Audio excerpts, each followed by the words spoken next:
In a forgotten corner of the quaint English countryside, there was an unremarkable village, Bramley Vale.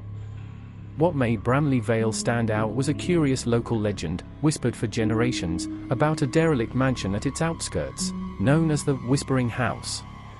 Nobody knew who had built it or why it had been abandoned, yet it stood there, a haunting spectre of faded grandeur and decay, an architectural oddity with its sagging, gargoyle-studded roofline, boarded-up windows, and a corroded weather vane perched like a lonely sentinel.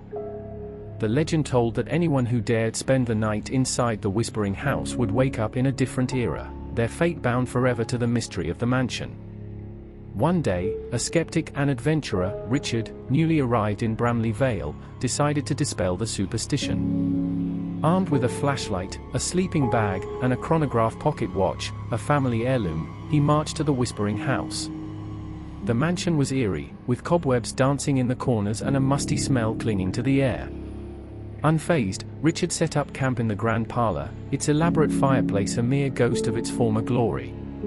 As night fell, an eerie stillness crept over the house. The relentless ticking of Richard's pocket watch was the only sound that kept the silence at bay. Succumbing to fatigue, Richard drifted to sleep. When he awoke, he found himself engulfed in an opulence that wasn't there before. The mansion was no longer dilapidated.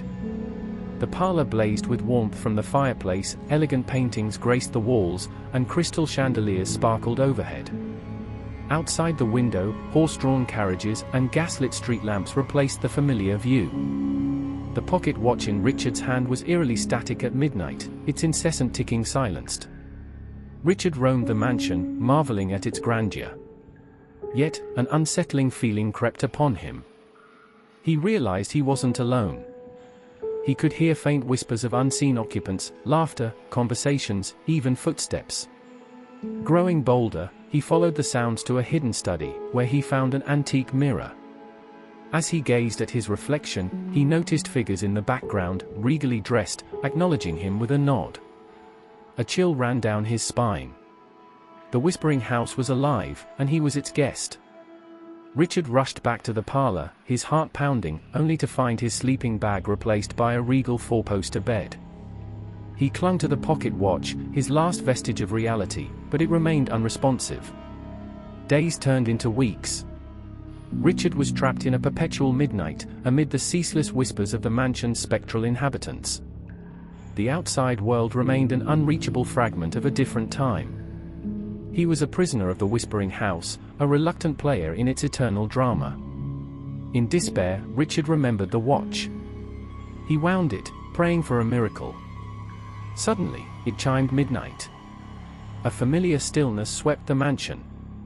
Richard found himself back in the derelict parlor, his sleeping bag under him, the whispering inhabitants silent. The Whispering House had released him. Richard stumbled out of the mansion, his disbelief mirrored by the villagers who had given him up for dead. He was hailed as the first man to escape the Whispering House's timeless grip. The mansion stood silently as before, its secret safe. Some said they heard whispers at night, tales of a brave man from the future.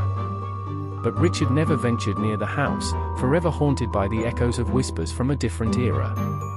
The Whispering House of Bramley Vale remained an unsolved enigma. An uncanny presence in an otherwise ordinary village, it continues to stand, in silent mockery of time, a spectre, a story, and a reminder of the inexplicable mysteries that exist just beyond the veil of our understanding.